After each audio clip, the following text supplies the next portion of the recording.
Okay, Monday night Shir. Bilam. You would never imagine, you would never believe who he truly was. There's the Parsha of Balak is a Parsha that tickles the intrigue from child to adult. It's the most fascinating Parsha with these remarkable characters.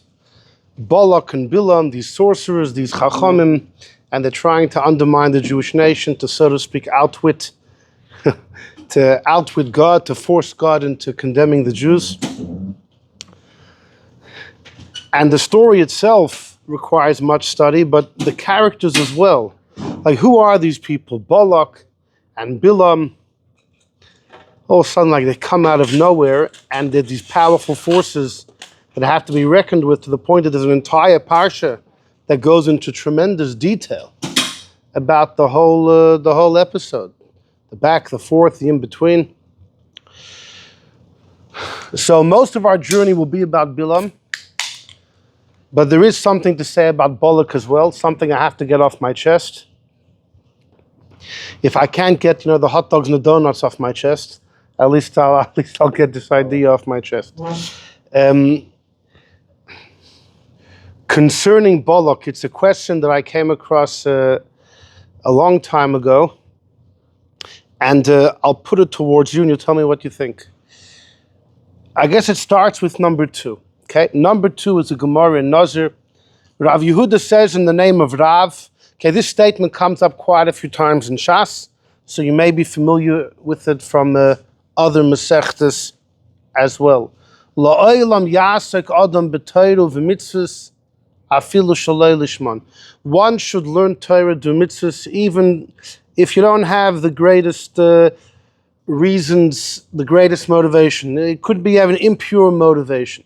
Shalei lishman. Nonetheless, if that's where one is standing, then he should continue with the Torah and mitzvahs, even though it's impure fuel that's pushing you.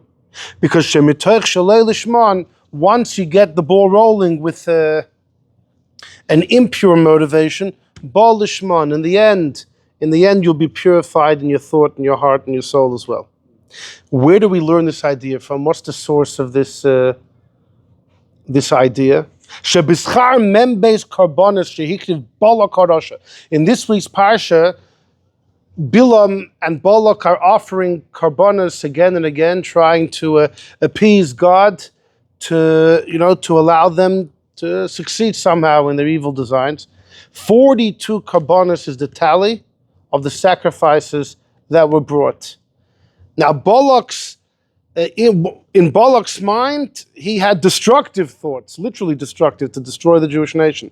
Nonetheless, because of what he did, Zocha, he merited the Yatsa Mimeno Rus. He has a great granddaughter. We'll see. Her name was Rus, the famous Rus. She stems from Balak. Because Rabbi Chanina says, Rus was Bas Benoi Shel Egloin. Rus was the daughter of the son of Egloin. Egloin in Sefer Shoftim was a big, large king of Moav, and he was killed by one of the Jewish Shoftim of the time. And this Egloin, now the Gemorrah here doesn't finish off, but elsewhere the Gemorrah finishes off that Egloin was a child, either Benoi or Ben Benoi Shel Balak. So Rabbi Chanin is saying Rus was the daughter of the son of Egloin, and Eglon was the king of Moav. And elsewhere, where the same statement is brought, it finishes off that Eglon wasn't just a king of Moav, he kind of inherited it from his ancestor Balak, which was either his father or his father's father. But that's what the Gemorrah says.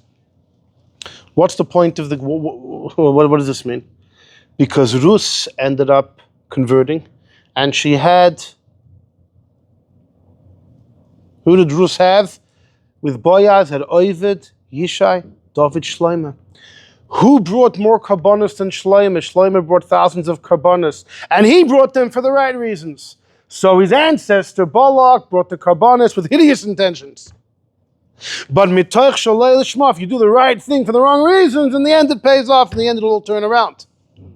Look what happened in the end. All of a sudden, Shloim is his descendant, bringing karbanos with the right intentions.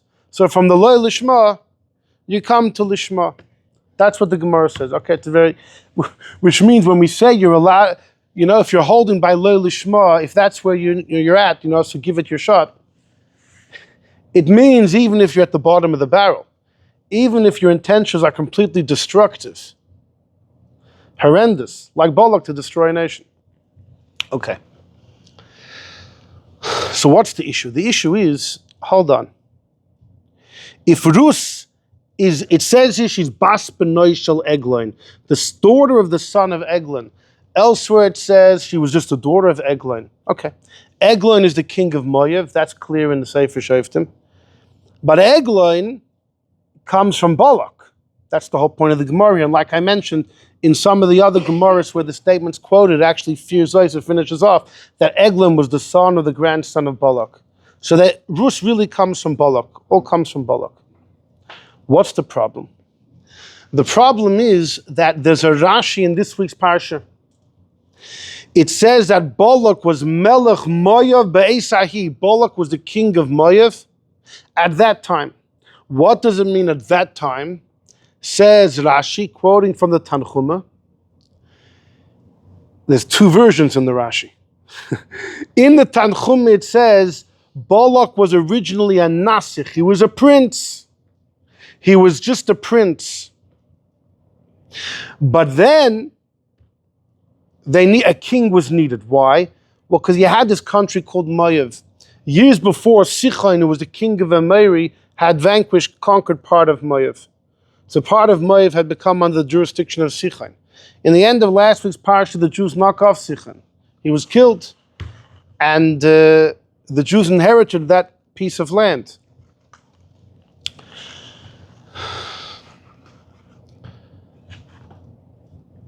So the remainder, little part of Moav that remained, now lost their protection. I guess Sichon was somewhat their protector, right? That's why they became afraid when Sichon was knocked down. All of a sudden, there's an urgency. They need a king. So they needed somebody. Balak was the guy. Balak was clever. He was smart. He was charismatic. He was the guy. Originally, he was a prince. Okay. That's what it says in the Tanchuma. Rashi, though, adds a word. What type of prince? Now, what word does Rashi add? Two versions. One version is, he was originally Minasiche Sichon. He was a prince of Sichon. He used to work under Sichon. Now that Sichon was dead, they needed a temporary replacement. He shot up to greatness. He was Minasiche Sichon. He was a prince of Sichon. The other version of Rashi is, he was Minasiche Midyan. He was originally a prince of Midyan. Balak was a prince of Midyan. And then he became the temporary king of this Moav area after Sichon had been killed. What's the big difference if you say he was a prince of Sichon or a prince of Midyan? Big difference. If you say he was a prince of Sichon, then it could be Balak was always part of the Moav country. Once Sichon conquered part of Moav, so then, it's part of the parliament, started working for Sichon, and Moav and Balak got a job with Sichon. But if you say he was a Midyani prince, then he's really Midyani. Balak is Midyani. He happened to be the most suitable to take the throne temporarily. Temporarily you'll take anybody. Like even the Shol Vol Katznellenbogen, the king of Poland for a day, right? They needed somebody. They needed to have a king of Poland, and a little less than 500 years ago. And by the end of the day, the deliberations hadn't ended, and they needed somebody by sundown. So one of the Paritzim said, I know a Jew. If you give him the job, he'll be happy to give it up tomorrow morning. So it'll be perfect. We can follow the choik that by sundown there'll be a king, and he'll be happy to allow us to continue deliberating tomorrow. So Shol Vol Katznellenbogen accepted it, but he said on condition I'm free to use my power until the end of the day. And he made a number of rules for the benefit of the Jews. Anyhow, so they appointed Balak, so he was a prince of Midyan. But if he was a prince of Midyan, he's Pashut Midyani, which means Eglon, who was his son or grandson, is really a Midyanite. Why was Eglon the king? He inherited from Balak, fine, but they're really Midyani in blood. And then Rus comes out, she's a Midyani in blood.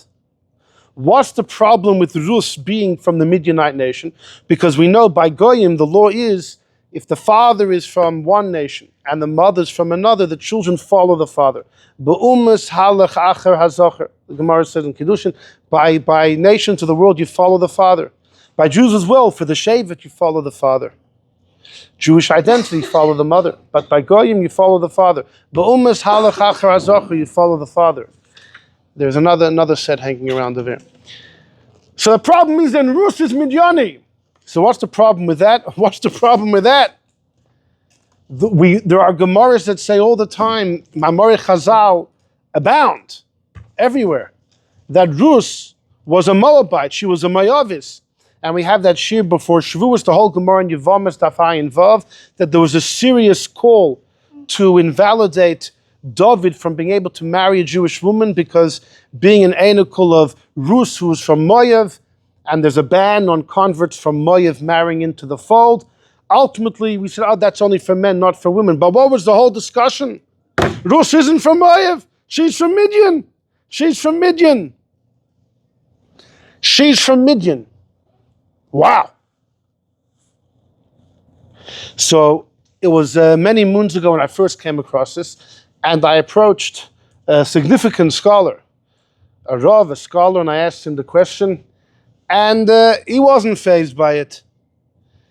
He said, listen, you want to ask a lomdisha question, question in Migui or Roiv or Chazaka or Sfeikis, come talk to me. Here, if it's a Shail and a Medrash, all right, a Kasha and a Medrash, a Kasha and a Medrash. And the Shlomo said, why are you always learning the side topics? You got to take the meat and the potatoes. Don't let this bother you too much. But it did. It just did. So if you have the version in Rashi, Minasiche Sichoin, that Balak was, he worked under Sichoin, then like I said, he was always from Moav. Sichoin conquered part of Moav, and he took some of the best advisors, fine. He was always, but if you say he was from Midyan, then what in the world's going on? And it was a pellet to me that I didn't see people asking the question. It's such an obvious question. Because we always say Rus is Moavis. I mean, the beginning of Rus says that Rus and Arpa were Moavi women. When they married Machlon and Killian, it says Machlon and Killian married women from Moav. So you say, okay, they lived in Moav. They're from the royal family, but they're all maybe halachically Midyanim. But that whole Gemorrah in Yevamis I mentioned about Doeg, they wanted to invalidate David because Rus was an invalid, she couldn't marry into the fold because she was a Moavi in identity. No, she wasn't. She was from Midyan. So, after a bit of searching, came across that the question is asked. The Maharit, Rabbi Yosef Trani, he was a great, great scholar born in the end of the 1500s. He was born, his father was the Mabit, Moshe Trani, who was a Rav together with Rabbi Yosef Kaira and Tzfas. On the Bezdin, you had Rabbi Yosef Kaira, the Mabit, and you had Rabbi Yosef Kaira, the Beis Yosef, together with the Mabit, and there was the heyday of Tzfas, right? It was the all-star team. The Mabit was a Rav for 54 years. So on his Matsev it says, Don Yodin Amoy. He judged for Don, 54 years. 54 years, a long time to be a Rav, by the way, especially in the same place. So, when the Mabit was an old man, he had this child, the Maharit, Rabbi Yosef. And we've mentioned him. He was one of the greatest scholars of the day, a Sfardisher. He was in Eretz Yisrael for many years, but he would often travel to Turkey to raise funds. He became close with the Balabatim there to the point that they said, forget the yeshiva in Tzfas, stay here in Turkey. So he lived the rest of his, the Balabatim got their way. Listen, they were funding the yeshiva, right? So they... Didn't the wife and kids? How about his wife and kids? Yeah, no, they were in Turkey. And he passed away. We know the year that he passed away. It was 1639, I think that was the year he passed away. But then no one knew where his matzeva was. No one knew where he was buried. About 15 years ago, 2008, Really? they found it in Sfas. Somebody was rummaging under under some shrubs, and they found an old burial plot. No, for the son, the Maharit. So the Maharit, who lived the end of his life in Turkey. So wait, they moved his body from Turkey to Tzfat? Something must have happened. It'll remain a mystery. When he comes back, he'll tell us what happened. 24 hours, you think? Yeah, no, but there's an idea of burying someone bekever avoisov next to his father. Oh. There's an important idea. It could be he wished it before he passed away. We don't know exactly. Well, anyhow, so he in the early 1600s, he was one of the greatest rabbonim of the time, and even today his works are very highly significant, very lumdish. For the time, he really stood out. And he asked the question on the Gemorrah in Kedushin that speaks that if a guy's father is from one country, mother from another, you follow the father. He says, boom! He says, and this whole thing clashes together. Because if Balak was a prince of Midyan, his whole family's from Midyan, so what are you going to say? Rusa's mother was from Moav? Who cares? She was the daughter of the son of Egloin, right? So her father's father is Egloin. And Egloin, the Gemorrah elsewhere says, was either the son or the son's son of Balak. So they have Midyani blood. What's going on? So the Maharit answers that Taka Rus is Midyani. Egloin was Midyani. Balak was Midyani. But here's the thing. Someone that converts from Moav, there was a ban. There was a ban on the men. The conversion takes effect, but the men can only marry other converts. They can't marry into the fold. Why? Because as nomads in the 40th year in the desert, when we went past the country of Moav, they didn't offer us any bread and water. So God said they don't have a heart, they have no compassion on their cousins. So God said they don't have the Jewish trait, they can't marry a regular Jewish girl. Whose call was it not to give the Jews bread and water? It was the king. Who was the king? Balak. So if you're going to punish the nation for their lack of hospitality, how could you not punish the king? It was his call.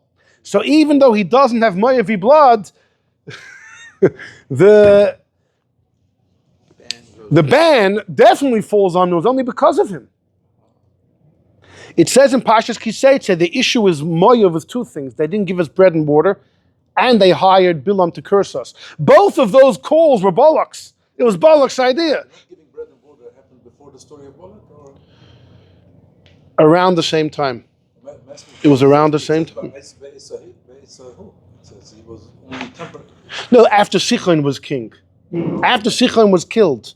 But he was already instated as king when we went by and wanted food. We approached Moav after Sichon was killed. After Sichon was killed, we then approached Moav proper. Who was the king then? Balak. It was his call not to give us bread and water. It's the same time. Same time. So that's his answer. So the prohibition would have taken effect on Balak's family. So therefore his Einikel Eglon and Rus would have had that issue, and that's why the Gemorrah in Yevamos makes sense that David would have had an issue perhaps because of the Moavi ban which applies to his family anyhow. So it's not because of Lloyd, it's because of Balak. Right. So here's the problem. Here's the major problem. How the Maharit could say that. Look in number 3. In number 3 is another Gemorrah in Nazir. Amar Rab Chia bar Ravin, Amar Rab Yeshua ben Karcha. La'olam yaktim adam ledvar mitzvah. One should always be quick to do a mitzvah. Shebischar laila achas shekadamto bechira l'tzeira. The end of the line is cut off. Lot in Parshas Vayera spends one night with his oldest daughter and then with his second daughter. Okay? The oldest daughter gave birth to a son. She called Moav. The second night was the other daughter gave birth to a son, Ammon. Whose idea was it for these girls to be intimate with their father? It was the older daughter. She thought the whole world had been destroyed, after Stoim had been destroyed. She thought in order to keep humanity, the human race, the only way is to be with our father. And the law is a guy is allowed to be intimate with his daughter. That is, according to Jewish law, a Gentile, akum mutter bebita is allowed. And they went ahead with it. So here's the thing. The older daughter beat the younger daughter by one night, right? And then what happened? Moav was born. Rus comes from Moav, the Gemorrah is saying, and she converted. Whereas the other sister gave birth to Ammon, and her Einakul converted much later. She had a great-great-granddaughter, Na'amah Ha'amonis, who married Shloimeh. So Rus beat her cousin by 4 generations. You have Ovid, Yishai, David, Shloimeh, right? Rus, who came from the Moav branch, converted 4 generations before her cousin who came from the Ammon branch. What do you see from there? The one night that the older sister preceded the younger sister, so 4 generations earlier, her Einakul became. So we link clearly Rus to Lot and the older daughter. A mystery. It's a mystery. We're saying this is Lot and Lot's older daughter. So you'll say, okay, but the fact that maybe Rus's mother came from Moav, so that's enough to link her, right? To link her to Lot and to... Yeah, but you're right. So which nation she's from? She's from Midyan. But the fact is, she's a descendant. The fact is, she's a descendant. So you'll just have to say something like that. The truth is that this itself is a great mystery. To say that since the older sister was a night earlier, she got blessed, seems to run into another Gemara, number 4. Amar Rab Chia bar Abba, Amar Rab Yochanan, Minayin, how do I know that the Eibishter is not, he doesn't hold back even schar sichana. The Eibishter doesn't hold back reward even for appropriate speech. Because the older sister, she called her son moav, telling the world, moav means she's from my father. The kid's father is his grandfather. So therefore Hashem told the Jews, when we went past Moav in the 40th year, Al Totzeres Moav, Va'al Tiskar B'Macha. We were told not to wage war with Moav, which is a whole question. So then why was Balak afraid? This is something every Mepharish and their third cousin talks about. The Jews were told we can't conquer the land of Moav. It's untouchable. You can't wage war with them. So why was Vayogam Moav? Why was Moav so afraid? So maybe Balak was unaware of this warning the Yidden received. The Rebbe has a sikha where he discusses this is the difference of Balak and Bilam. Bilam, as a prophet, was aware that the Jews were forewarned from attacking Moav. So why did Bilam come to curse? He should have just told Balak there's nothing to worry about. That proves the hate that he had. Balak, the Rebbe learns, simply was earnestly afraid, because who said he was aware that the Jews were forewarned from attacking him? But all the Mefarshim discussed that. But the fact is, we were told not to wage war. So says the Gemorrah, Milchama hu deloi. We can't wage war, but we're allowed to harass. But the younger daughter had a son called Ammon. It's from my nation. She didn't clearly say it's from my father. So the Jews were told, you can't harass them at all. Al titsura and al tiskabam. Don't harass them at all. Even siyura loited sarinon, we can't harass them at all. The fact that the older daughter called the son Moav, and she openly revealed, right? She was punished. That ultimately the country of Moav were only shielded from war by the Jews, not other harassment. Whereas Ammon was completely protected. So in number 4, the Gemara says that the older sister was punished. In number 3, we say she was rewarded. So the Maharit said it's not a kasha. She was rewarded for the action that she did. But why did she have to call the son Moav? Why did she have to tell the whole world she comes from my father? For that she was punished. Maharit says there's no issue. But I'll tell you, not so fast. If you look in number 5, there's a Tanchuma. The Tanchuma, Medrash Tanchuma this week. Do you have one? That the Medrash Tanchuma says, look in the second line, Limada ta'achoisa, the older one taught the younger one. Lefichach, therefore, God was upset with the older one for starting. Therefore, Chishav Akasav Atzira V'loi Pirsha, the Eibishter contended with the younger one and doesn't explicit, meaning like this. By the younger one, the Pasuk says in Vayera Vatishkev Imai, she lay with him. Bagdoila Ksiv Vatishka Vesavia, she slept with her father. In Parshas Vayera, when it comes to the older one, the Pasuk says she slept with her father. By the younger one, it just says she slept with him. Why does the Torah write in such a callous way about the older daughter? Because she came up with the idea. The one that started. And then we say in this week's Parsha, her Eineklach follow her because the Yidden stumble with the girls of Moav. Was it a good thing to start? No, over here it says it was a negative thing to start. Before it says it's Yeah. So obviously it's a machlokes. It must be. There's a debate between the Tanchuma and the Gemorrah if it was a good thing b'chlal, the fact that she started. The fact that she openly called her son Moav, so that the Maharit says everyone agrees was a negative thing. But the action alain, the Gemorrah number 3 says she was rewarded big time. Her Einekel converted 4 generations before the younger sister. In number 5, the Tanchuma says fakir. It was abomination the fact that she came up with that. She was punished for that. Mystery. So a mystery about the older sister versus the younger sister. I don't know.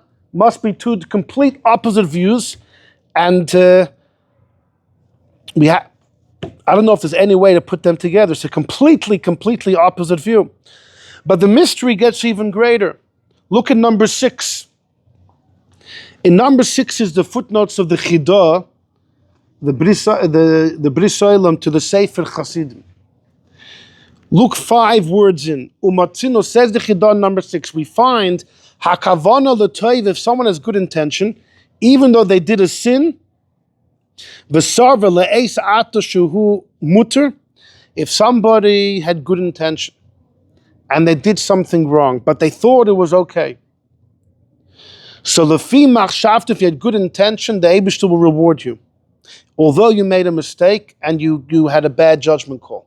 But if you had a good intention, God will reward you. What's the source? From Lot's daughters. Shesavra, they thought the Olam Never, the world was destroyed, like what happened by the Mabul.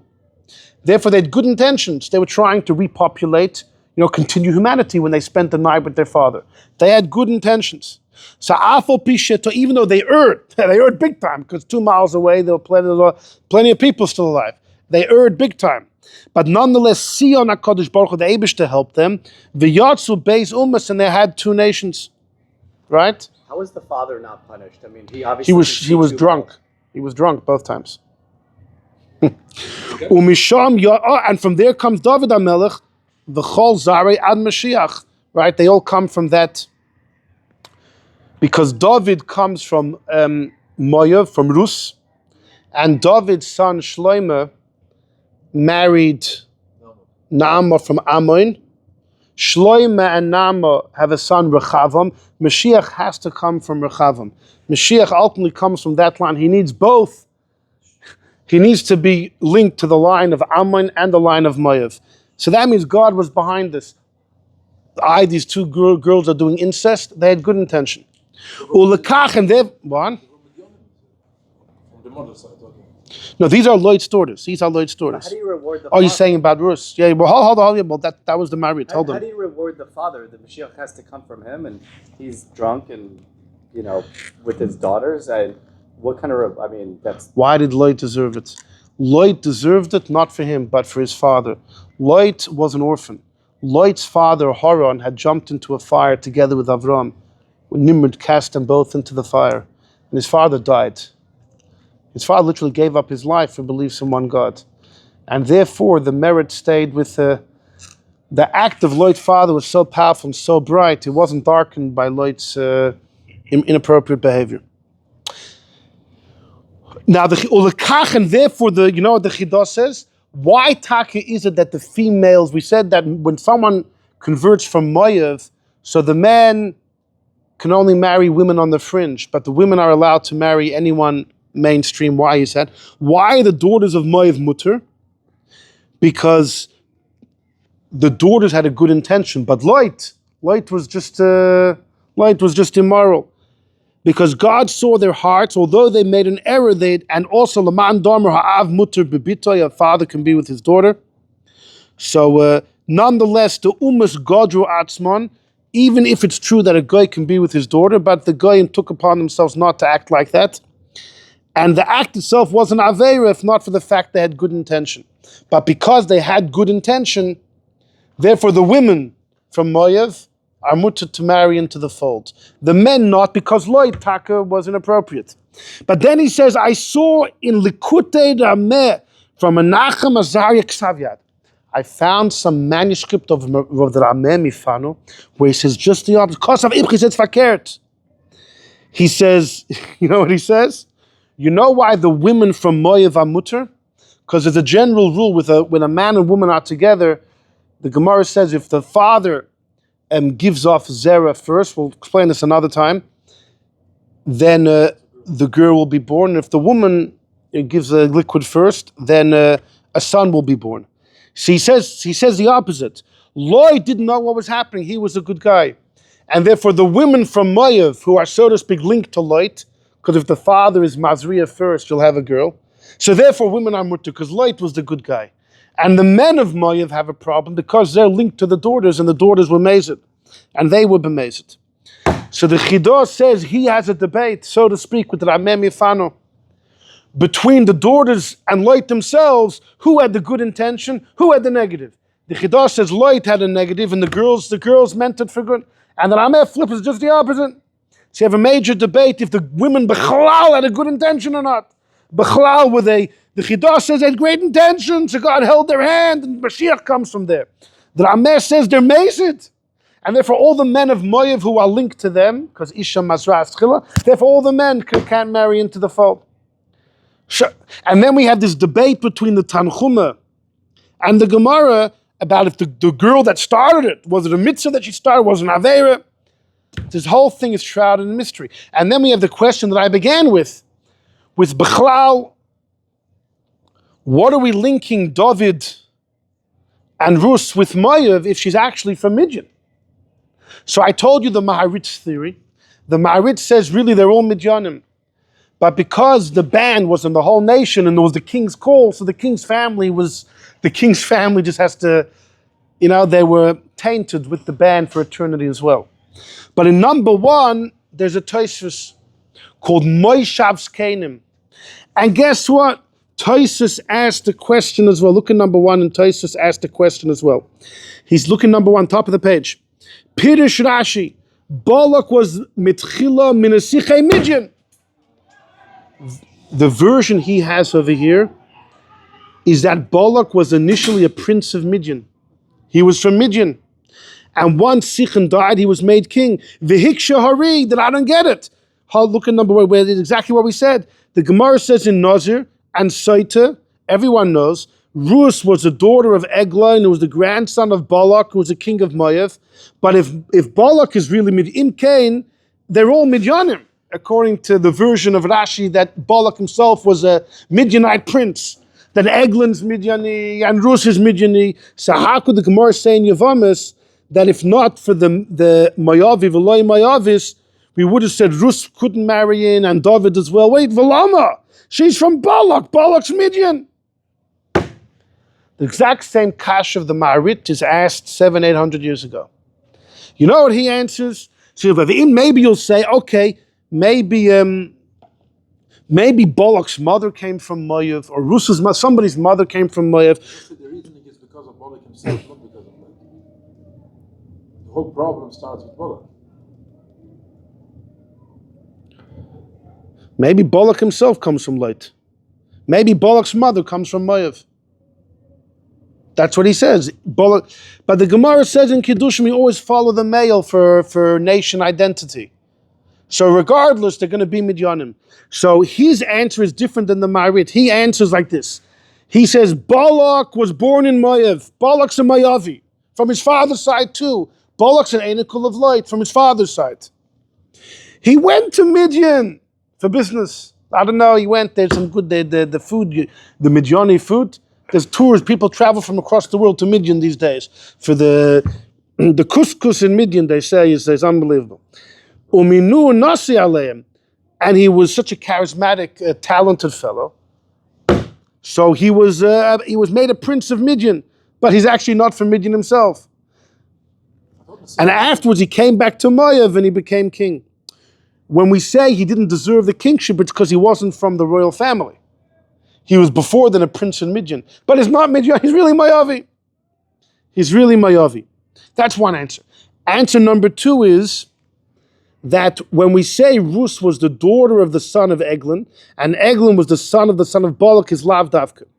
What it means is like this. If it's literal, then it's paternal. Then Rus's paternal lineage will take you all the way to Balak. He says, no, maybe it could be like this. Balak had a daughter. Balak had a daughter who married a Moavi man. And Rus comes from that family.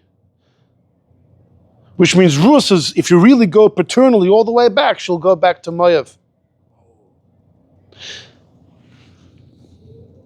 That's it. That's how he wants to get out of it. So Tyus though wants to say very clearly, according to both answers, Rus was halachically Moavi. No question. The Maharit says she was halachically Midyani. Fascinating. Anyhow, now that we're wrapped up, now that we've just seen that even Balak, I mean, what's going on with Balak is a puzzle. What in the world is going on with Bilam? You have this character called Bilam, and he's fascinating. There's a Sifri in the end of Chumash. In the end of Chumash it says, there'll never be another prophet in the Jews like Moses. V'loi kam navi oid b'Yisrael kam Moshe. Never be another prophet like Moshe. And the Sifri says, amongst the Jews there won't be, but amongst the Goyim there will be. And who will that be? Bilam. It's going to be Bilam. In number 7, you have the Tziyuni, Reb Menachem Tziyuni, who was one of the end of the Rishonim, the 1300s, early 30s. He's in Germany, Speyer. He actually got himself into a lot of trouble for something he wrote last week.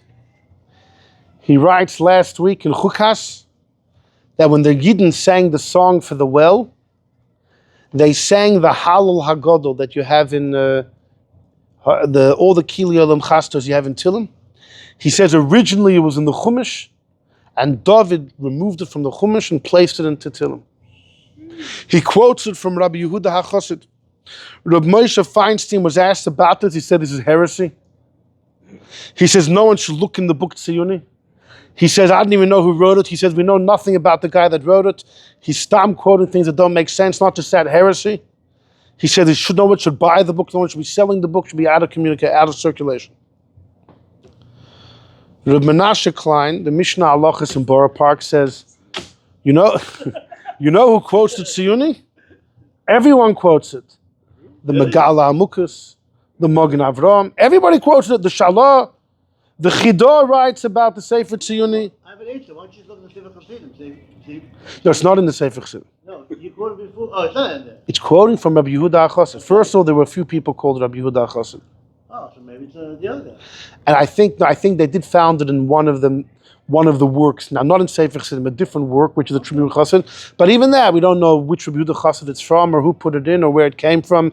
People would write things on the side in manuscripts, and then when you print the manuscript, what was written on the side gets put inside as if it was written by the original author, even though who knows which Yukul, which Shlemiel, who knows what they wrote on the side over there.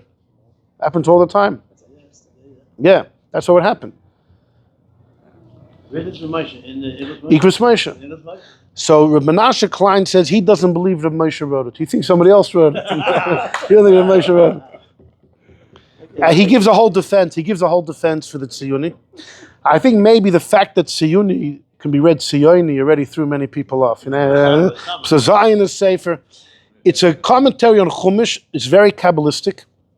And he writes like this in number 7 this week. Reikei Mayach, hollowed brain people think, the Yoimru, that the mile of Bilam was greater than Moshe. Why? Because the Eibishter would go towards Bilam. But by Moshe, Hashem would call Moshe to come to him. By Moshe, Hashem would say Moshe, and Moshe would have to enter right, enter the Mishkan, go to where God is. But by Bilam, God went to him. So people think, that means Bilam's greater. He says, fools, empty-headed. He says, Loi motzi yadei beis hamedrash. Such people don't know how to study, don't know how to understand. The Chacham give a mashal about this. Imagine you have a Mitzayda that wants to speak to the king. So the king says, I don't want him entering the palace. I'll go outside and talk to him. Let him not enter the palace. I don't want him to matama my palace. I'll go out to him. But then the Melech gets a message to your best friends outside. He says, bring him in, bring him all the way in. Bring him to the throne room. I'll show him all my hidden treasures. So Fakert, the fact that God went out to Bilam, God says, I don't want him getting close to me. I'll go to him. But Moshe, God wants him to come. So it's just the opposite. It's just the opposite. I thought that was an interesting thing. But there's a tremendous amount of discussion about what a Chazal mean that Moshe was paralleled by Bilam. Amongst the Jews, there will be nobody like Moshe, but amongst the Goyim, there will be Bilam. How in any way is Bilam similar to Moshe? And there's lots of explanation, and guess what? It's not our discussion tonight, but... Wait, is Bilam discussed in the Christian religion at all? I think he's mentioned in the New Testament, I believe. I think at the end. Considering how big he theoretically was. Right. Well, he went sour, kind of. He had tremendous potential, but he did it to himself. He thought he could undermine God's hashgacha, God's decisions, and he did this to himself. To the point, look in number 9. Reb Menachem, this is in the Sefer Gilgulei Neshamas of the Rameh Mifad, the end. It says, Oid, whoever printed it, wrote, in the works of the Butzina Kadisha, the Holy Candle, the Arizal, on the pasuk in this week's Parsha, Oy mi yichye misumay kel. Bilam says, whoa, who will live misumay el, which is, if God places all of these things that Bilam had said before, who will be able to live through them? A highly enigmatic statement. You know what it says in the Yalkut Shimoni? In the Yalkut Shimoni this week it says, Bilam was talking about Yoshka. He told the people around him, one day there's going to be a man whose Sumoy Kel is going to place himself as God. And a whole nation will follow him. And he was saying, Oi, whoa, mi yichya, who will live from that nation, Misumoy Kel, from the nation that follows the guy that placed himself as God. Incredible interpretation. The simple pshat, and how Unclus translate is that, whoa, who will live from God placing all of these things that Bilam had just enumerated before? But comes the Arizal, and the Arizal says, Sumoy El is Shmuel. Just take the space away between Sum and you have Shmuel. Bilam v'tzir atzma. Bilam was so pained. About what? Bilam said, what's the difference of me and Kairach? Both of us fought against Moshe, right? What's the difference of Kairach and Bilam? The difference is Kairach yavai l'tikun. Kairach will one day be rectified. Because Shmuel is a descendant of Kairach. Shmuel descends from Kairach. But al atzma lo yra tikun. But on himself, Bilam saw, there's no future for me. Bilam had tremendous potential. He ruined it for himself. Trying to outsmart God. He didn't have humility. And he realized there's no future. It's awful. He didn't see any tikkun lekach tziratzma. That's why he said, Oi, whoa, mi yichye mishmul. Kairach is going to live in the future because Shmuel descends from him. But me, nothing good's going to come out of me. I have a rotten end in store for me. If you look in number 8, the Arizal and Shar HaPsukim on Yeshaya, Reb Chaim Vital writes from his Rebbe, the Arizal, look at number 8. Hinei Rosha Tevis, there's a pasuk of Kulam Nikbitzu Bolach, Sei Savivei Nayichuri, Kulam Nikbitzu Bolach. Raise your eyes around and you'll see, Kulam Nikbitzu Bolach, they've all gathered, they'll come to you. It's Rosh Tevis novel. Nun Beis Lamed is novel. The guy that David had to fight with, and then he got Novel's dead, and David takes his wife Abigail. The Indians like this, he says, I explain in Shar Gilgulim. Every soul in a body will be fixed every soul will be remedied and rectified prior to the redemption. Even the soul that has only the smallest of sparks, lo yidach men yidach, there's nothing truly lost. Even Bilam, because he had ktsas, a spark of kedusha, Bilam ends up coming back as novel. We'll see soon why that was. V'shah moiset chilas, that was the beginning of Bilam's rectification.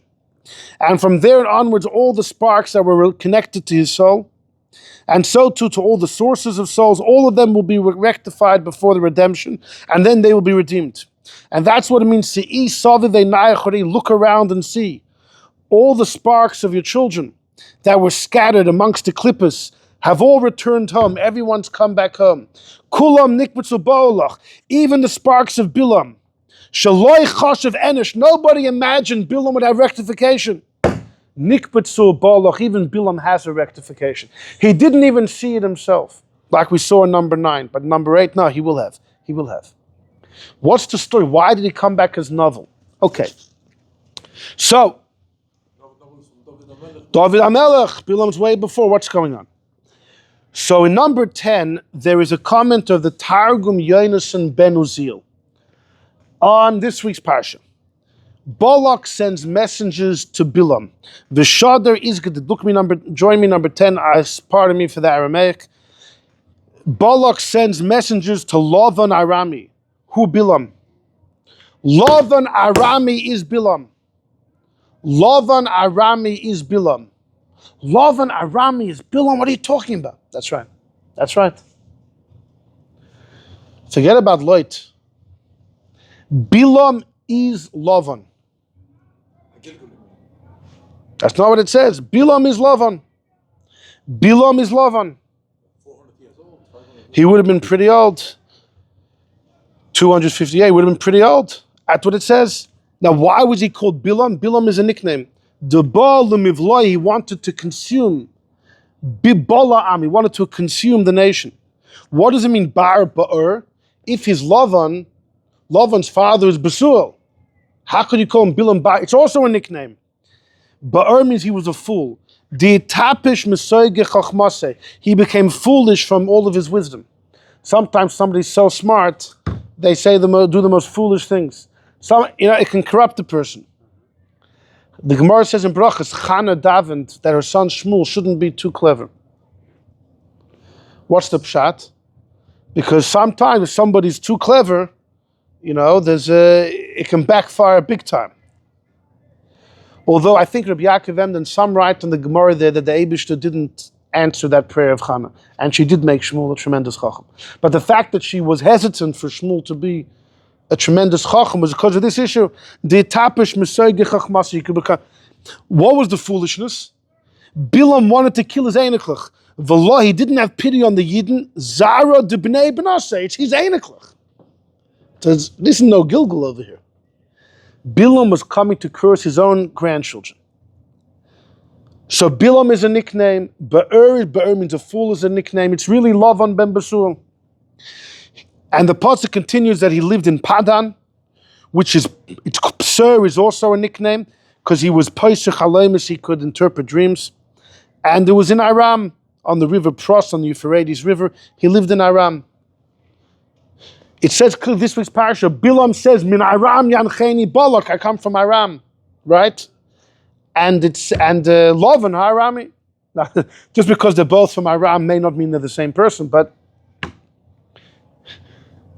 it's definitely a link. So what's his Targum? What's this all about? Really, they're the same person? What's it all about? He must have been 700 years old. Well, wait, not 700 years. Laban was in time of Yaakov over 100. Okay, so they're 200 years in Egypt, plus 40 years of the desert, 250. Yaakov was 130 when they came down, when he came to Egypt. Assuming Lavan, right, was older than Yaakov. Right? Well, he must be, because he was alive when Rivka went to marry Yitzchak. So if you add the 250 from the beginning of Egypt to the story here, when the curses, plus 130 gets you 380 plus change that you have to add. It's about 400 years, yeah. Maybe more, because Rivka didn't even have kids for 20 years. Hold on, you're not the only one. Don't worry, you have good company. You have a good company over here.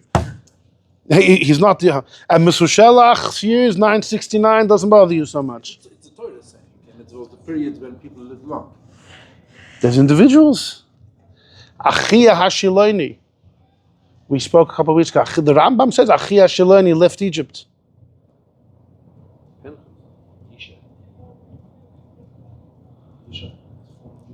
Achia Hashiloni is busy with Yeravam ben Nevat. They're learning Torah together. So there you have it. There's many such people. Anyhow, look at number 11. In Parshas Matos is where Bilam gets killed. You see, what happens is at the end of this week, don't worry, we're going to the finish line soon. At the end of this week, Bilam's curses fail, right? In utter failure. It was highly embarrassing for him, and Balak's frustrated. So Bilam says, I'll give you a tip though. If you get the Jews to succumb in promiscuity and idol worship, then they will lose all divine protection. And Bilam went home. Balak followed through, and it worked like a charm. Where the Yidden stumbled with all the daughters of Moav and Midyan, and there was a big plague, and he hit the Yidden hard. So in a couple of parshas from now, the Yidden are going to take a vengeance war against Midyan. And when they do that, they find Bilam there. Now, why was he there? He went home at the end of this week. He didn't live in Midyan, he went back home to Aram. Because when Bilam heard that his eights at the end of this week to get the Yidden to succumb in promiscuity worked, so he came back to get paid, right? They didn't pay him for the curses. So he came back, perfect timing. He came back to Midyan to get paid as we were coming for our revenge war. And we see Bilam is there. So Bilam got killed in that war in Parshas Matos. In number 11, you have a description of Bilam's death. In again, the Targum Yonis and Ben is number 11. Again, it's in Aramaic. Kivan dechama Bilam chayav. When Bilam the wicked he saw Pinchas the Kohen. Rodif min Basroi. Pinchas was pursuing him. Who in Parshas Matos? Who leads the vengeance war against Midyan? Pinchas led it, not his father Elazar. Pinchas led the war, and Pinchas sees Bilam, and Bilam sees Pinchas. Right, and this was shortly after Pinchas had killed Zimri and Cosby in one fell swoop. Right, so you don't want to get too close to Pinchas and his spear. If you get too close to Pinchas and his spear, it's not going to be good. So now what did he do? He didn't run. Bilam didn't run. This man doesn't run. He flies. Avad Milsa de Kusman, he did some sorcery. Or Parach Baver, he flew. These were the days when sorcery actually had some power. Not like today, but black magic when it had power. And Parach Baver Shemaya. So what did Pinchas do? Pinchas uses white magic, right? There's black magic and white magic. White magic is using powers of holiness. Miyad Idker Pinchas, in Pinchas said a Shmor Rabbav Kadisha, a holy name, and Parach Basroi is flying after him. Now, which broom flies faster? Who flies faster, with black magic or white magic? The white broom is faster than the black broom. That's just the way it is. So he caught up to Bilam. Va'achte bereshe, he grabbed him by the head. Va'achte, and he brought him back down. So now they're both on the ground. Shlaf Seifer, Bilam, Pinchas unsheaths his sword. Ubal lemikla, Pinchas wanted to kill Bilam. So Pasach Pume, Bilam started begging. He said, Pinchas, if you leave me alive, I swear to you, all the days that I live, I will never curse the Jews again. So Pinchas said, Halo antu Lavan, you're Lavan. I know who you are. You have a horrible track record. Your resume has a lot to be desired. Boys lemeshatzayas Yankov. You tried to destroy Yaakov. In Parshas Vayetze, Lavan ran after Yankov, wanted to kill him. Unachasas lemitzrayim, and then you also came to Mitzrayim. Begin lemoav dazara. You came to Egypt to destroy us as well.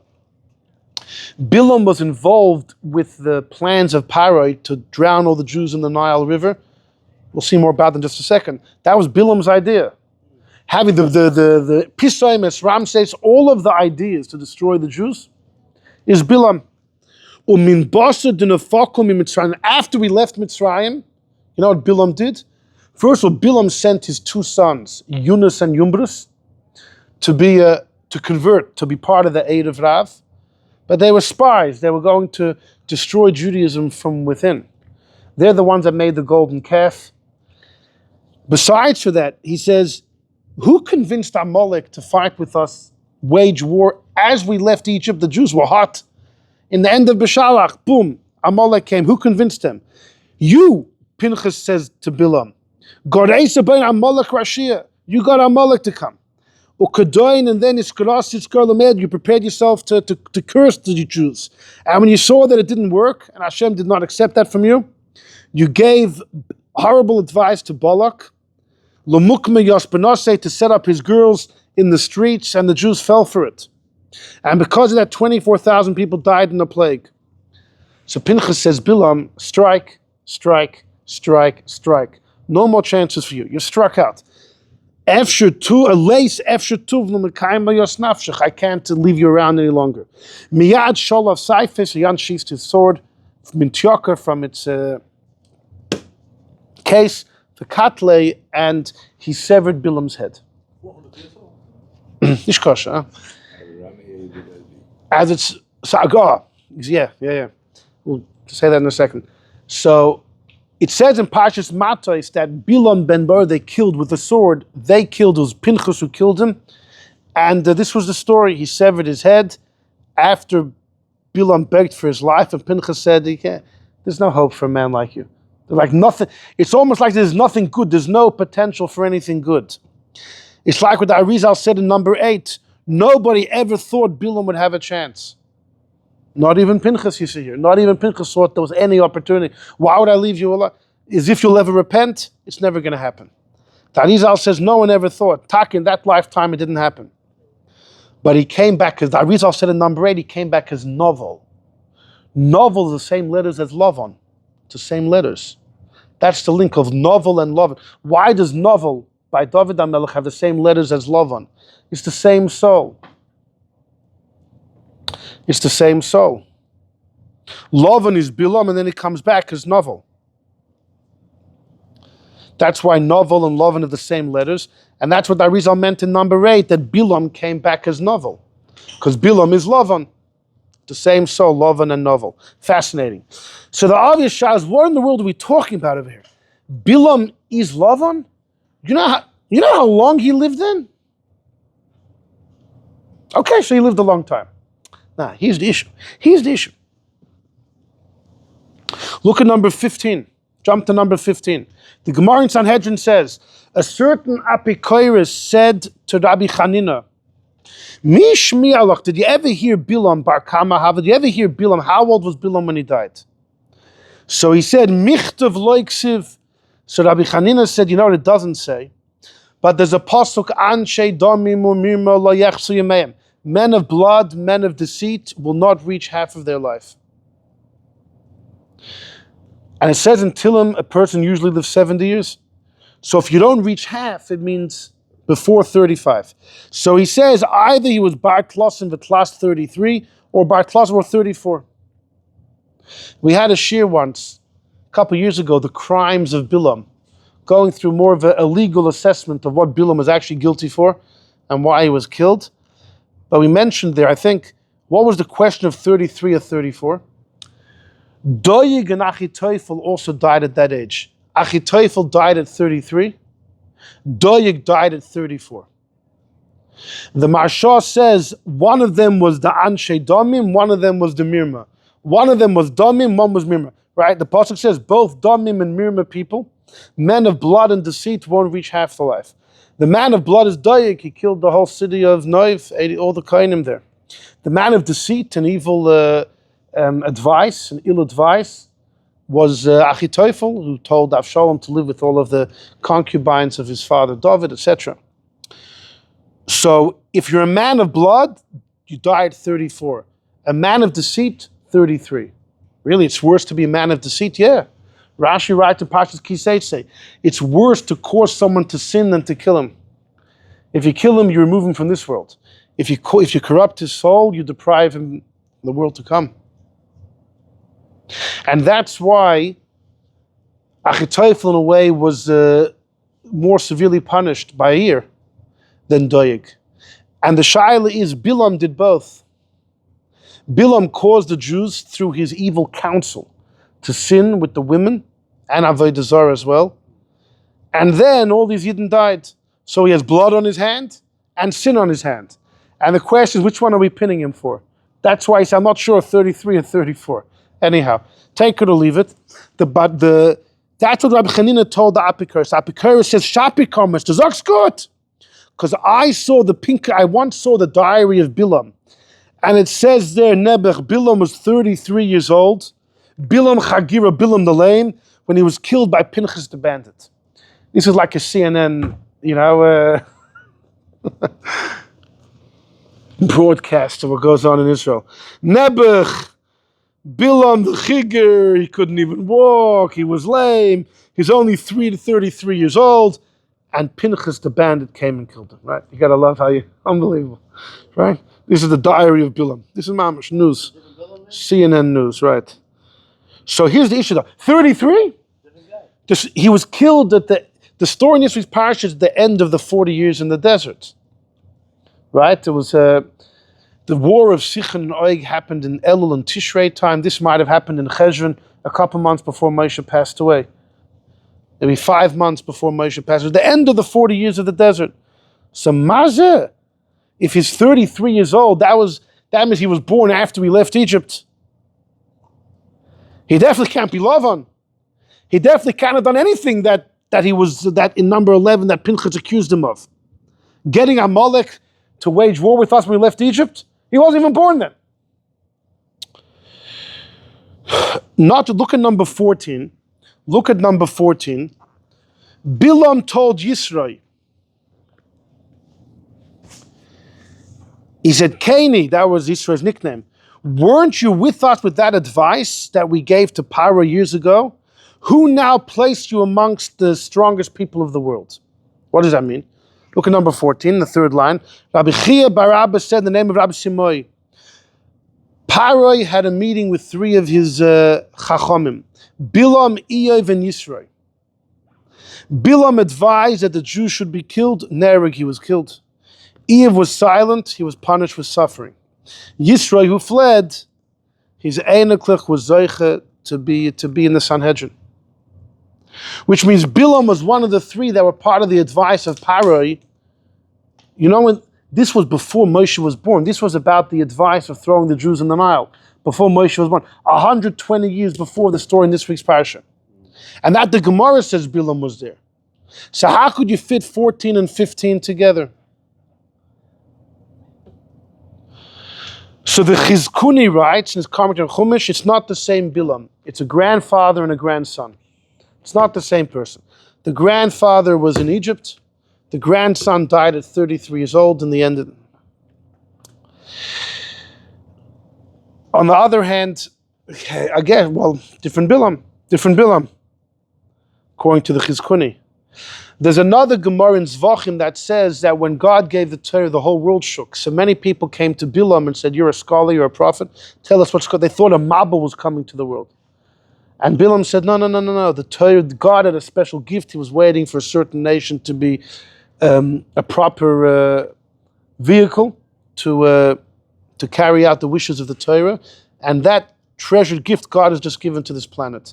Now when did God give the Torah? Right when we left Egypt. 40 years before this week's Parsha. So what you'll say, that was also the Zayda. Maybe Bilam was a nickname for any magician. Anyone, I don't know anybody saying that. It gets worse. Look at number 12 for a second. The Tyus and Das Kain and Parsha Shmois asked the question. He says, Bilam, we say, was part of the Eitzah. He was there with Paroi. The problem is kosher. We said in Sanhedrin he was 33 when he died. Look at the end of the second line of number 12. If he was part of the advice with Paro, if he was there in the council, he would have to be at least 140 when he dies in this week's Parsha. Why? Because Paro wouldn't ask him for advice if he was less than 20. L'chol ha'pachas, he was 20 by the council. And then Moshe was born right after. So 80 years of Moshe, 40 years of the desert, gets us 140 years. He's 140. So how could you say he died at 33? So Tyus here asks the same kasha as the Chizkuni. You know what Tyus says? He brings from Reb Menachem from Dani that we all got it wrong. When we say there were 3 people by the advice with Paroi, it's not talking about the advice of Paroi. It's not talking about throwing the kids into the water. It's talking about the advice that was given to Balak to get his daughters for promiscuous actions with the Jews. That's what it refers to. In the ace of the Choyatzcha, when we say Bilam was part of the advice, he was part of the advice of telling Balak to get the daughters of Midyan and Moav to entice the Jews into sin. But how could Yisro have been there? Yisro converted. On the pasuk on Hovan and Shkakmalo. Yeah. It's a Pelagic answer. It's a wondrous way to try and answer the question. Right, so that's not really going to help us. If you look at number 13, number 13, it's a Gemorrah in Sanhedrin. The Gemorrah says Bilam was Ben Ba'er, the son of Ba'er. Ba'er can mean an animal. Before we said Ba'er can mean foolishness, like the Targum Yenison. Ba'er can also mean an animal. What does it mean? Sheba al Be'ir, that somebody lived with their animal. Now, does that mean Bilam's father? He was called Ba'er because he committed bestiality with his animal? Or it's talking about Bilam himself. Bilam, when we say he was Ben Ba'er, means he was a man of Ba'er. He lived with his animal. Because the Gemara does say Bilam did that. He was Ba'al Asayna. He was bestiality with his donkey. So here's a debate. Hold on. There's a debate between Rashi and the Yad Rameh, a very important commentary in Sanhedrin. Rashi seems to learn it's talking about Bilam's father. Bilam was called Ben Ba'er because his father committed bestiality. Bilam did as well. That's true. Bilam also did. He was born his donkey. Fine. But his father got the name Ba'er first. His father beat him to it. His father was called Ba'er. And hold on. But according to the Yad Rameh, no, it's Bilam himself. What's the big deal? Because look, Tana, we learned in the Tosefta, you know who Ba'er is? If you learn Sefer Shoftim, there's a man called Kushan Rishasayim who harassed the Yidden big time. He, the same person, Aram, yeah. Who Lavan Aram? He's also Lavan. And why does he have 3 names? So the Gemara, I'll tell you why. It's all the same person. He is called Ba'er because he lived with the animal. He's called Kushan Rishasayim because he committed 2 evils. 2 evils against the Jews. Once in the times of Yaakov, once in the times of the story of the Shoftim. What was his name? Lavan Haram Mishma. His name was Lavan. Lavan is Kushan, is Ba'er. According to Rashi, all of this is Bilam's father. So Lavan was boy, not Bilam. According to Rashi, correct. According to Rashi, yes, Rashi and the Gemara, yeah. Kuf Hey Amud Aleph, on the right-hand side. Rashi. Rashi usually comes with... Rashi's teaching the Gemara. Rashi says Bilam was the son of Ba'er. Why was his father called Ba'er? Because Ba'er committed bestiality. This Ba'er, right? So if his father was called Ba'er because he committed bestiality, it's a nickname. What was his father's real name? Lavan. He was also called Kushan Rishasayim because Lavan harassed the Yidden twice, the times of Yaakov and the times of the Shoftim. The Yad Rameh learned all of this is Bilam. There's no Ba'er. Ba'er is Bilam's own nickname. He's the one that committed bestiality. When we say Ben Ba'er, means he was a man of Ba'er. Ba'er is him, which means he's Lavan. He's Lavan. He's Kushan, still Kushan. The problem is, how could he be Kushan? He gets killed in Parshas Matas. That's the problem, if you learn that way. Kushan is mentioned Parsha, not? No. Bilam gets killed. Kushan is in Shoftim. Shoftim. After the Yidden entered Yisrael. decades later. How are you going to explain that? Yeah, it's another 100 years. Information? So these are the puzzles. On the one hand, even according to Rashi, Bilam was Lavan's son. But how old was Lavan when Bilam was born? Could Bilam still have been died at 33 years old? Lavan had him at the age of 400. So there's lots of ways of looking at this. One way is the Arizal himself says that Bilam's father Be'er was a grandson of Lavan. Rashi said? The Arizal was a grandson. And when we say Bilam is Lavan, you could always say Gilgal, right? You could always say reincarnation. But the Targum Yonah says it's mamish the same guy. And once you say it's the same guy,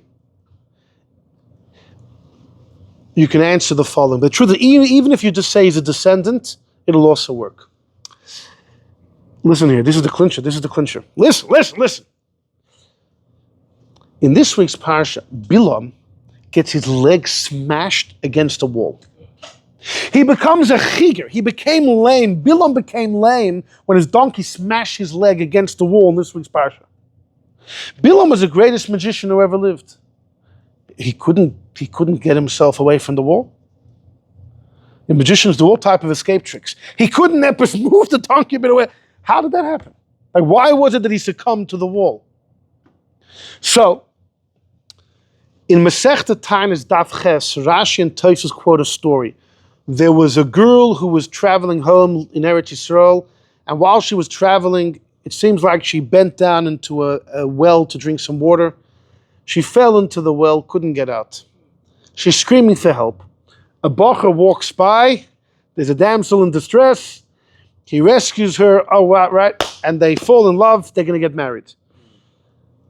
And they made a deal. They're going to get married. And they said, who's going to be the witnesses for our pact? The well. And there was a chulda, a little rat, a little weasel, a little rat running by. They're the witnesses. They're the witnesses to our pact. He goes home, she goes home. She keeps her bargain of the deal. He doesn't, he forgets, he marries another woman. He had 2 boys. One of them died by falling into a well. One of them died from a chulda, from a weasel. And then all of a sudden it hit him like lightning. And he realized that the hand of God, they were the witnesses. They were the witnesses. They were the witnesses. There's an idea the hand of the witnesses will be the first one to take retribution. Yad ha'edim will be b'rishon. Now usually that means if you sin and witnesses witness the sin, so they'll take you to court. But over here it means if witnesses witness your pact, then later on when someone breaks the pact, the witnesses will be the ones to take retribution. Lavan and Yaakov made a pact. They made a peace treaty in the end of Vayetze. Lavan was from Aram, Yaakov was going to Israel. Somewhere in the middle, they said they put up some stones, and they said there's a matzeva, there's a gal, there's a pile of stones. And Eid HaGal Hazeh, the Eid HaMatzeva, the Pasuk says in Vayetze, these are the witnesses. I won't cross to your side, you won't cross here, Lara, to do evil. No one's going to harm each other. So if you look in the Targum Yonah in this week, and in the Tanchum in Parshas Vayetze, it says, Lavan is Bilam. In the Tanchum it says, Lavan is Bilam. And Lavan made a pact. And now, as Bilam is coming to break that pact, the witnesses are the first to take retribution. When he smashed his leg against the wall, it was the same wall. It was the very wall. It was the same rocks. It was the same rocks. And you're wondering, where in the world does it say this? It says in number 17, the Rosh writes, Hagal hazeh, this pile, Eid beini beinechem, part of Vayetze, Shamati, I heard, Shechnisu cherev shlufa begal. They put a sword into the mount, into the pile next to the matzeva, and they said, whoever passes the bris hazeh, whoever violates this treaty, man against his friend, Yidoker becherev, will be stabbed by a sword, V'yikoshel b'matzeva, and will will bang into this matzeva. And the Chachamim say, Bilam ze Lavan. The Rosh is quoting the Gemorrah we saw in number 13, same guy. But then he says, Mibnei Bonavai, he was Einikel. So the Rosh learns that when we say Bilam is Lavan, it means a grandson. It means a grandson. Doesn't mamish the same person. It doesn't even have to be Gilgul, right? The Rosh is not going to talk about Gilgulim. He says a grandson. But it's the family. The family has to keep, right? Like Avimelech had the treaty, it's for me, my kids and grandkids. Ulefichach, the pasuk says, "Vatiluchet es regel Bilam alakir." Bilam's leg was crushed to the wall. Kolaima to the avonim. Bishvil, because he was over the bris, he was violating the treaty, and he was going eleneged zera Yankiv. He was violating the truce, the pact that they had made. It was the same wall. And the Targum Yen says, "Mamish, the same wall." Incredible. It was incredible. But then how does... and by the way, Rashi writes in this week's Parsha about the Geder, the wall. Rashi says, the Geder was made out of rock. Stam Geder is made out of rock. Why does Rashi throw that in? So some say maybe to hint to this, to understand why was he getting his leg smashed against the wall. This was a wall of stone. It was the very same wall. The Edom were taking retribution. So then why did Bilam ultimately die, though? He didn't die this week, he dies in Matos. He dies by the sword. Why by the sword? And the Pasuk doesn't say they killed him with a sword, Becharev. It says Bechar with this sword. So if you jump to number 16 for a second, the Ma'am Loy is quoting it from the Zohar. He says that when Pinchas tried to kill Bilam, nothing worked. Pinchas wasn't able to kill Bilam in any Misa Sheba'elam. He would stick a sword into Bilam, it would just go right through him. When Pinchas tried to kill Bilam in Matos, nothing worked. And he called the guy by the name of Tzliya to come and kill him. He could have used the Shem Amafirish, but Pinchas didn't want, because if you kill someone with the name of God, it elevates the soul. In fact, Bilam does, when Bilam says, Tomos nafshi Moshe, my soul shall die the death of the righteous, he was hoping for that. Pinchas didn't want to give it to him. So how'd they kill him? So this guy called Tzliya had a special sword, which had a snake engraved on it from one side, and another snake from the other side. And only this sword with these double-edged sword with the snakes engraved was able to kill him. Why? Because throughout Bilam's life he committed witchcraft. It was called Nechoshim. The type of witchcraft was serpent witchcraft, using the energy of snakes. And that's why he was ultimately only able to be killed with such a sword. He was killed with a sword with snakes on it that he in fact had made. Bilam had made the sword himself with all of his witchcraft. And that's why it says Bilam was killed with this sword. Not a sword, but this sword. The special sword with the snakes engraved on it. That's the Kabbalist explanation. Go back to number 17, says the Rosh. I'll tell you better. You know what the sword, why he was killed by a sword? When Lavan and Yaakov made the pact, they didn't just make a pile of stones. They put a sword inside. When you make a treaty, you bring a sword with you, right? You slice a sword through the stones. It was that very sword that took vengeance against Bilam. That's what it means. Looking back to number 17, the last 4 lines. He was killed by the sword. And it says he was killed b'charev pirish. It doesn't say b'charev with a sword, but be with this sword. The same sword that was placed in the gal. Because the pasuk says the Edom have to be the first ones to take retribution. It was the wall. It was that very sword. And in number 18, the Tziyuni, again he says in this week's Parsha, Rashi says that the wall was made out of rock. He says, you know what the Kabbalists say? That even Rishoyim come into Gilgul. And he says, that's the pasuk of Eid HaGal. The Gal was the pile of stones was the witness. Soidoi Muven, the secret is understood from Yaakov and Lavan. He's basically saying that Lavan came back in a reincarnation as Bilam. That's what he's saying. But because he broke the treaty, the Edom had to hit first. Dugmas chulda uber beperakama, like the story of the well and the chulda. Like the story of the well and the chulda. The Edom are the ones to take retribution first. And that's why he died by the sword. So the Zohar says it was the special Kabbalistic sword with the snakes. But the Rosh says, no, this was proper, appropriate retribution. The hand of the Edom should be first. Now, if he is Lavan, Matov Manon, that's what the Tanchuma says, the Taimim Mamish him. The Rosh says it works even if he's a grandson. The Tziyuni says it works even if he's a Gilgul. Right? So whichever way you take, the same person, grandson, Gilgul, he had to uphold the original pact. And he didn't, the Edom hit him first. That's why he smashed his leg. That's why he was killed by the sword. And that explains why there was so much enmity between Bilam, and the Jews. This is way back. This goes back to Lavan's hatred of Yaakov. So that's why the whole nation of Yaakov, Bilam can't stand. In fact, throughout Bilam's prophecy, he keeps saying the name Yaakov. Every other pasuk has the name Yaakov. Comes back to the family. Because Lavan and Yaakov were head to head. This is just a continuation of that. It's just a continuation.